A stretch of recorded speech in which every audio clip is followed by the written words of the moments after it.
વડોદરાના કલાકાર હેમા ચૌહાણ દ્વારા પોતાની દીકરીનો આજે જન્મદિવસ હોય ને સાથે જ આજે મધર્સ ડે પણ હોય તેના ઉપલક્ષમાં તેમના દ્વારા પોતાની દીકરીને ભગવાન શ્રી કૃષ્ણની આશરે 30 જેટલા ભગવાન શ્રી કૃષ્ણની અલગ અલગ શૈલીમાં કેનવાસ પેઇન્ટિંગ તેમના દ્વારા ભેટ આપવામાં આવી। આજના મધર્સ ડેના ઉપલક્ષમાં તેમના દ્વારા એક અનોખી અંદાજમાં પોતાની દીકરીને આ રીતે માતૃત્વનો પરચો આપવામાં આવ્યો। આજે પશ્ચિમી દેશોમાં મધર્સ ડે તરીકે ઉજવવામાં આવે છે, ત્યારે પોતાના માતૃત્વની આગવી ઓળખ આપી ભગવાન શ્રી કૃષ્ણના 16 કળાઓમાં નિપુણ હતા અને તેમની લીલાઓ પણ અમર છે। વડોદરાના કલાકાર હેમા ચૌહાણ દ્વારા વડોદરાના કીર્તિ મંદિર આર્ટ ગેલેરી ખાતે પોતાના દીકરીની વર્ષગાંઠ નિમિત્તે અને મધર્સ ડેના ઉપલક્ષમાં 30 જેટલા ભગવાન શ્રી કૃષ્ણ અલગ અલગ શૈલી અને લીલાના કેનવાસ પેઇન્ટિંગ દોરી પોતાના માતૃત્વનો પરચો આપ્યો હતો। કલાકાર હેમા ચૌહાણ દ્વારા જણાવવામાં આવ્યું કે તેમની દીકરી હાલ અમેરિકામાં વસે છે અને આજે તેની વર્ષગાંઠ હોવાથી તે અંતર્ગત તેમના દ્વારા ભેટ આપવાના હેતુસર મધર્સ ડેના ઉપલક્ષમાં માતૃત્વનો પરચો આપવા 30 જેટલા ભગવાન શ્રી કૃષ્ણના કેનવાસ પેઇન્ટિંગ બનાવવામાં આવ્યા।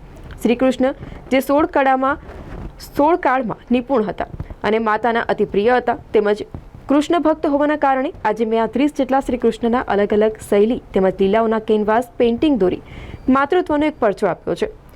હેમા ચૌહાણ દ્વારા માય ફિલિંગ્સ નામના એક્ઝિબિશનની શરૂઆત દીપ પ્રાગટ્યથી કરવામાં આવી।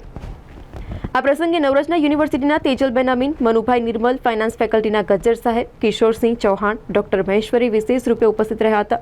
પેઇન્ટિંગ બનાવવાની પ્રેરણા તેમને ઠાકોરજીથી મળી હતી। ઠાકોરજી તેમના સપનામાં આવતા અને તે જ કેનવાસ પર ઉતારતા ઠાકોરજીને સમર્પિત થવાની ભાવનાની સાથે 30 જેટલા શ્રીકૃષ્ણ કેનવાસ પેઇન્ટિંગ પોતાની દીકરીને તેમના દ્વારા સમર્પિત કરવામાં આવ્યા। 2 દિવસ માટે એક્ઝિબિશન રાખ્યું છે, આજે અને આવતીકાલે, અને આ શરૂ કર્યા શીખવાનું એ લગભગ COVID-19-22થી મેં શરૂ એટલે 1921 એન્ડ, અને લગભગ 30 પેઇન્ટિંગ કર્યા છે અને મારા ગુરુજી પ્રદીપ હાંસોટી સર એમની શિક્ષાથી હું આ કરી શકી છું અને મારો બેઝ લાઈફનો અને મારો પોતાનો એક વિશ્વાસ મારો ઠાકોરજી, મારો કૃષ્ણ, અને કૃષ્ણને આધારિત જ મેં બધા પેઇન્ટિંગ કર્યા છે કારણ કે એને મારે સમર્પિત કરવા છે અને મારે એને સમર્પિત થવું છે।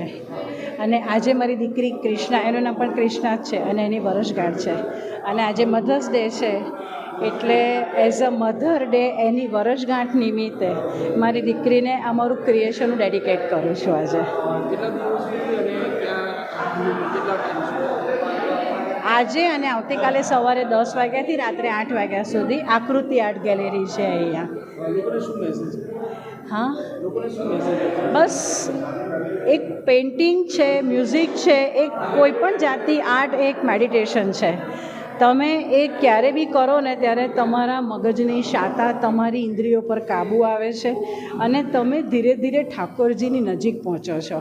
અને એ જ મારે મેસેજ આપવો છે કે 50 પછી બહેનો ક્યારેક આઈડિયલ થઈ જતા હોય છે। આપણી પાસે આપણામાં હુનર છે જ અને એને આપણે બહાર લાવવાનું છે, ગમે તે હિસાબે, ઇધરે રસોઈ હોય, ઇધરે પેઇન્ટિંગ હોય, ઇધરે મ્યુઝિક હોય, ઇધરે ડાન્સ હોય, કોઈ નાનો નથી। બસ બહાર નીકળો અને પોતાની શક્તિનું પ્રદર્શિત કરો તમે।